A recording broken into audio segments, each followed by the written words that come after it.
Good morning, students. Jai Swaminarayan. Let's start our math session. We were doing exercise 3.5. Okay. Till 5 we have completed. Now question number 6. Read. Find all the prime factors of 1729 and arrange them in ascending order. Okay क्या करना है हमें 1729 के factors prime factors निकालने हैं और उसको arrange करना है असेंडिंग ऑर्डर में, छोटे से बड़ा. Okay. And find the relation if any. और वो जो आंसर आता है, वो जो नंबर्स आते हैं उसमें अगर कुछ रिलेशन है तो वो आपको निकालना है. Okay. Between two consecutive prime factors. Okay. वो जो फैक्टर्स हम लिखेंगे तो between two consecutive prime factors if there is any relation, कोई रिलेशन होगा वो आपको ढूंढना है.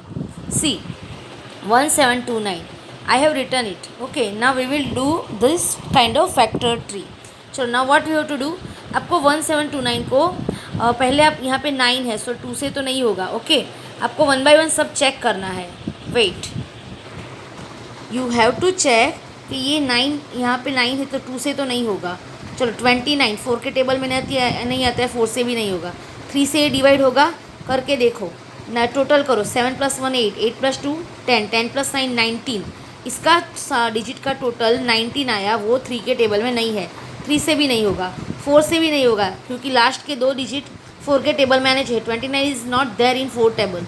सो 2 3 4 से नहीं हुआ. 5 से भी नहीं होगा क्योंकि यहाँ पे 0 नहीं है. अब 2 से नहीं हुआ, 3 से नहीं हुआ तो 6 से भी नहीं होगा. अब 7 से आप करके देखो. 7 की कोई टेस्ट नहीं है तो आप 7 से डिवाइड करो. अगर आप 7 से डिवाइड करोगे तो आपको मिलेगा कि ये 7 से एग्जैक्टली डिवाइड हो रहा है. So I have return. देखो 247 7 1729 आता है. So I have return that. Okay. समझ में आया. नाउ 2 ये हमारा प्राइम नंबर है, इसके ऊपर सर्कल कर दो. और ये प्राइम नंबर नहीं है तो इसके अभी आगे के भाग आगे आएंगे कि ये कौन किससे डिवाइड होगा. That we have to figure out. Again हमें डिविजिबिलिटी टेस्ट लेनी है. 2 से नहीं होगा. यहाँ पे 0 2 4 6 8 होगा तो 2 से होगा. 2 से नहीं हैगा. चलो नाउ 4 + 2 6, 6 + 7 13, 13 आए. 13 is not there in 3 table so 3 से भी नहीं होगा. 4 के टेबल में देखो लास्ट के 2 नंबर लेने हैं. 47 तो वो 4 के टेबल में नहीं आता है. ओके. सो 4 से भी नहीं होगा. देन 5 से भी यहाँ पे 0 होगा तो 5 से होगा, नहीं होगा. 10 से भी नहीं होगा. 6 से भी नहीं होगा क्योंकि 2 से नहीं हुआ, 3 से नहीं हुआ. 7 से आप करके देखो, डिवाइड करके देखो 7 से, आपको पता चलेगा कि होगा कि नहीं. ये एक टिपिकल मल्टीप्लिकेशन है. ये 7 से भी नहीं होगा, 8 से भी नहीं होगा, 9 से भी नहीं होगा, 10 से भी नहीं होगा, 11 से भी नहीं होगा. अगर आप करोगे ना इसका सम, ऑड नंबर 7 + 2 9, 9 और ये इवन नंबर 4, 9 - 4 = 5.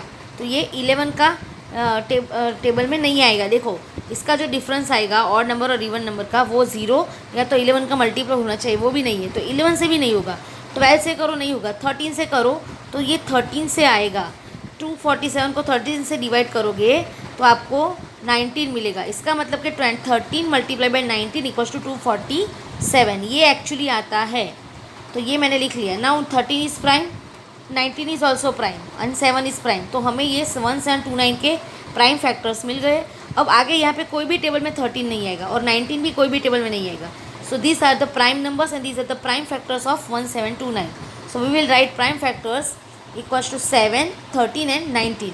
देखो मैंने कैसे लिखा है, मैंने असेंडिंग ऑर्डर में लिखा है. ये तीनों, सबसे छोटा उससे बड़ा उससे बड़ा. ओके. नाउ हमें क्या करना है, ये तो हमारा हो गया. नाउ क्या लिखा है, if any relation is there between two consecutive prime factors. देखो ये और ये दोनों जो फैक्टर्स है उसके बीच अगर कोई रिलेशन है तो वो आपको फिगर आउट करना है. I have already return that. अगर आप देखो अब यहाँ पे क्या है, 1729 का ये फैक्टर्स मिले. अब देखो 13 में से 7 माइनस करो तो 6 मिलेंगे और 19 में से 13 माइनस करोगे उसके बाजू वाला तो 6 मिलेंगे. तो यहाँ पे एक रिलेशन मिल रहा है कि the difference between two consecutive prime number is 6. देखो the difference between two consecutive prime factor, ये जो है ना वो प्राइम फैक्टर्स है, वो उन दोनों के बीच का डिफरेंस. 13 में से 7 माइनस की तो 6 आया और 19 में से 13 माइनस किया तो 6 आया. तो उन दोनों के बीच का डिफरेंस है 6. तो this is the relation we found. Okay. तो question number 6 is done. Now question number 7. The product of 3 consecutive number is always divisible by 6. एक स्टेटमेंट दिया है कि प्रोडक्ट ऑफ 3 कॉन्जिक्यूटिव नंबर, कोई भी दिन कॉन्जिक्यूटिव मतलब क्या, एक के बाद एक आने वाले. ओके. एक के बाद जो एक नंबर आते हैं वो हमें लेने हैं। कितने नंबर लेने हैं? 3। और उसका क्या करना है? प्रोडक्ट, मतलब उसका मल्टीप्लिकेशन करना है। तो वो जो आंसर आएगा वो हमेशा 6 से डिविजिबल होगा। मतलब वो जो उसका आंसर आएगा, 3 नंबर लिए मैंने एक लाइन में, उसका मल्टीप्लिकेशन किया, उसका जो आंसर आया वो 6 से एग्जैक्टली डिवाइड होगा without remainder. Okay, it is divisible by 6 ऐसा बोला जाएगा। तो वेरीफाई दिस विथ एग्जाम्पल्स। ये स्टेटमेंट को वेरीफाई करो, ये सच है या झूठ है। ओके, और एग्जाम्पल दो।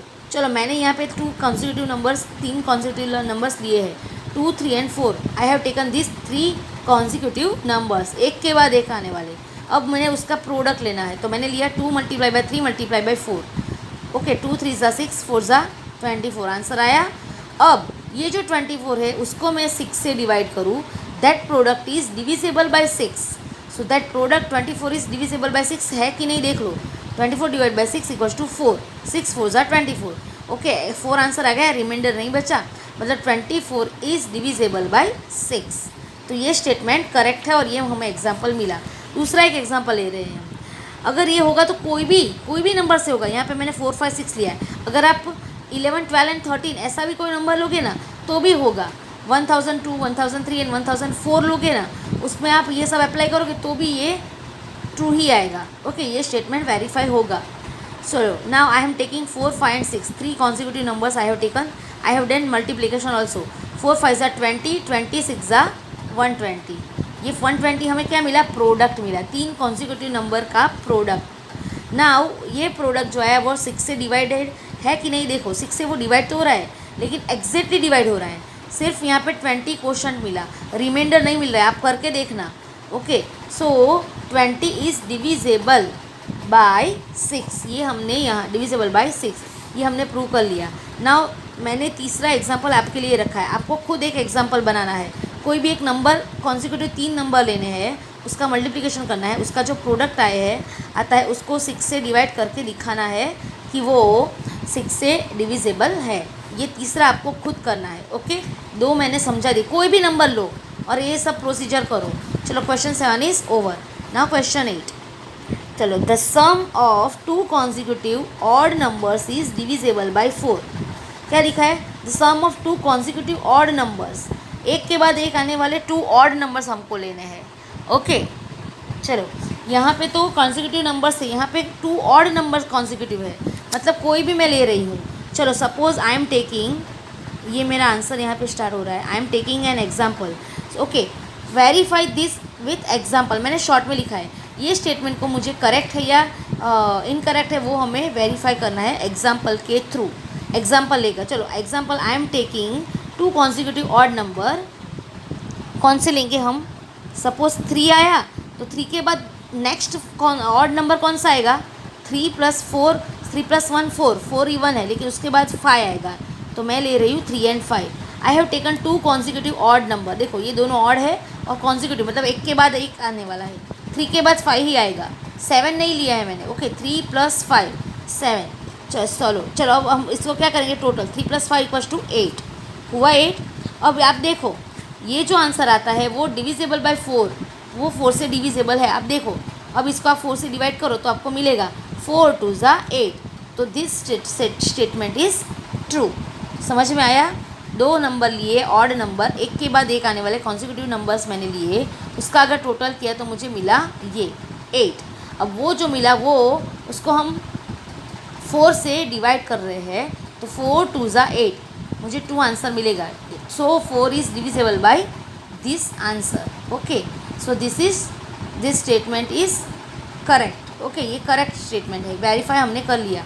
चलो, अब कोई भी एग्जाम्पल लो। अब 3 और 5 की जगह पे आई एम जस्ट टेकिंग 11 + 13। देखो, 11 लिया, एक ऑड नंबर 11 लिया, और उसके बाद नेक्स्ट ऑड नंबर कौन सा है? तो कि 13। चलो, अब टोटल करो, 1 + 3। चलो, पहले तो आंसर 1 + 3 4, 1 + 1 2। चलो, 24 जो आंसर आया, जो सम आया 2 कॉन्जिक्यूटिव नंबर्स का, उसको हम डिवाइड करेंगे। What we have to do? We have to divide it by 4। चलो, 4 का टेबल 24, 4 6 ज़ा 24, 6 इज़ द आंसर। आप डिवीज़न का सम करके देखोगे तो आपको एक आंसर मिलेगा और रिमाइंडर नहीं मिलेगा, मतलब कि this is true, the sum of two consecutive odd number is divisible by 4। हमने ये वेरीफाई कर दिया। चलो तीसरा नंबर मैं ले रही हूँ, कोई भी रैंडम नंबर ले सकते हो लेकिन ऑड नंबर लेना है। सपोज आई एम टेकिंग 25 और दूसरा 25 के बाद 26 इवन है, 27 ऑड है। ओके, एक के बाद एक आने वाले लेने हैं। चलो नाउ टोटल करो, 5 + 7 12 का 2 हियर, 1 कैरी, 2 + 2 52 यहाँ पे आंसर आया। Okay, what is the answer? 52। चलो अब उसको 4 से डिवाइड करो, 4 से डिवाइड करो, डिवीज़न का सम आपको करना होगा। Let me show you. देखो यहाँ पे मैं दिखाती हूँ। 52 को हमें क्या करना है, वेट, 52 ऐसे है। 52 को मुझे 4 से एग्जैक्टली डिवाइड करना है। 4 × 1 = 4, 5 - 4 = 1 और ये 2 नीचे आया ना। 4 × 3 = 12, माइनस माइनस 0 हो गए। सो ये रिमाइंडर नहीं बचा तो एग्जैक्टली डिवाइड हुआ, तो हमें यही चाहिए ना। आंसर क्या गया, हमें आंसर मिला 13। तो ये जो सम आया वो एग्जैक्टली डिवाइड बाय 4 है।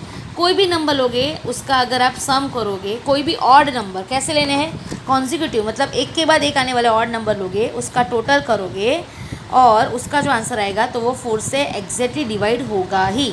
वो एक रैंडम नंबर आपको लेना है। अभी एक और मैं ले रही हूँ। चलो आई एम टेकिंग 7, 7 के बाद क्या आएगा, 8 और 9, 9 आएगा। 9 + 7 16। चलो अब 16 को 4 से डिवाइड करो तो 4 × 4 = 16, एग्जैक्टली डिवाइड होगा। एक क्वेश्चन, एक आपको एक्स्ट्रा यहाँ पे एग्जांपल देना है तो आपको भी समझ में आए। Okay, so our sum is done, this sum is done. Okay, we have take so many examples.